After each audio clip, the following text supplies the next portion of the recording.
mean, you see, Karl Rove with his smarmy little lies on Fox News, and you kind of expect that, or Ann Coulter or somebody like that. But here's the guy who's the nominee for Vice President of the United States. Vice President of the United States. In fact, here's blatantly lying. Just laying it out and lying. The New Republic, for example. Here's what Jonathan Cohn wrote in the New Republic. The headline, "The most dishonest convention speech ever." He notes he was so brazenly willing to twist the truth, and while none of the statements were new, the context was. It's one thing to hear them on a 30-second television spot or even in a stump speech before a small crowd. It's something else entirely to hear them in prime time address as a vice presidential nominee is accepting his party's nomination and speaking to the entire country. Fox News. No, I'm not making this up. You can find it on the Fox News website. Fox News, Paul Ryan's speech in 3 words is the headline. It's by Sally Kohn, Kohn. Dazzling, deceiving, and distracting are the 3 words, by the way. And under dazzling, she says Ryan came across as smart and passionate, all-around nice guy. Deceiving, on the other hand, if anyone paying... Now, this is from Fox News. On the other hand, if to anyone paying the slightest bit of attention to facts, Ryan's speech was an apparent attempt to set the world record for the greatest number of blatant lies and misrepresentations slipped into a single political speech. Bloomberg. The headline. This is by Josh Barrow. Paul Ryan's hypocritical attack on Barack Obama. Ryan attacked Obama's Patient Protection Affordable Care Act as being laden with mandates. He was talking about mandates like the one Mitt Romney imposed in Massachusetts. Ryan decried $716 billion funneled out of Medicare by President Obama. An obligation we have to our... this is quoting Ryan. An obligation we have to our parents and grandparents is being sacrificed all to pay for a new entitlement we didn't ask for. End of quote from Ryan. But the budget House Republicans passed this year, which Ryan wrote, keeps Barack Obama's Medicare cuts and adds another $205 billion on top. Ryan criticized Obama for ignoring his own debt commission. That urgent report, technically it wasn't a report from the debt commission. Too many of its members dissented. Who led the dissent? Paul Ryan. He criticized the president, this from Bloomberg, but Ryan criticized the president for not addressing the housing crisis, but neither Ryan nor Romney have said what they would do about the housing crisis.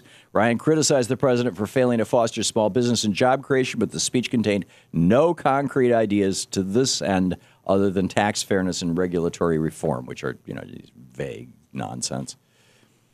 So it's mind-boggling. This is, the other clip, Shano, you need to pull up is the longer one of the FDR talking about the big lie strategy, because that is exactly what we saw last night. That is exactly what we saw last night. And you got it? Okay, first I want to set this up. This is Franklin Delano Roosevelt explaining how Republicans are willing to use a strategy that was invented in another country by another guy. The big lie theory, never tell a small lie. Always tell big lies, huge whoppers. Here's the President of the United States in 1944. Remember, a number of years ago, there was a book, Mein Kampf, written by Hitler himself. The technique was all set out in Hitler's book, and it was copied by the aggressors of Italy and Japan. According to that technique, you should never use a small falsehood. Always a big one. For its very fantastic nature would make it more credible. If only you keep repeating it over and over and over again. There you go. The President of the United States in 1944 calling out the Republicans. And, well, for example, some of the lies from Paul Ryan's speech. Here's clip 1. Ready? Here we go. Worked at that GM plant. Right there at that plant, candidate Obama said, "I believe that if our government is there to support you, this plant will be here for another 100 years." That's what he said in 2008. Well, as it turned out, that plant didn't last another year. It is locked up and empty to this day. And that's how it is in so many towns, where the recovery that was promised is nowhere in sight. Yeah, that plant actually was closed during the Bush administration. In fact, Dana Perino, at the time, in December of 2008, when that plant was closed, George W. Bush's press secretary said, quote, "It is a sign that Detroit continues to adapt and evolve and address the change in consumer tastes and attitudes. And I think that they're adapting well. And they'll make these changes and hopefully be able to pull themselves up out of what has been a rough several years." End of quote. Dana Perino. This is because this was a plant that made SUVs, and demand for SUVs had fallen through the floor.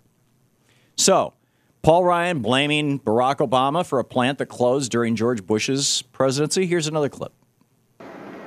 The stimulus was a case of political patronage, corporate welfare, and cronyism at their worst.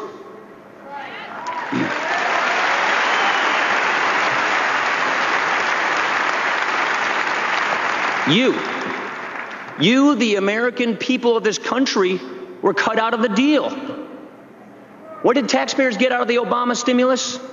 More debt. That money wasn't just spent and wasted. It was borrowed, spent, and wasted. That money, according to the Congressional Budget Office, created 3.3 million actually, new jobs. It stopped the hemorrhaging of jobs that George Bush had left us, 700,000 jobs a month we were losing. And that money, by the way, was requested by Paul Ryan for his district, his town of Janesville, Wisconsin. He 4 different times, and in one he wrote a letter back saying, "Thank you so much. This will actually help reduce carbon dioxide emissions. Thank you so much for the stimulus money." And by the way, he forgot to mention that about a third of the stimulus, and this was, a nod of the hat to Republicans, was tax cuts. So, and most of the tax cuts were actually it was the largest middle-class tax cut in the history of the United States. Here's another clip from Paul Ryan. So they just took it all away from Medicare.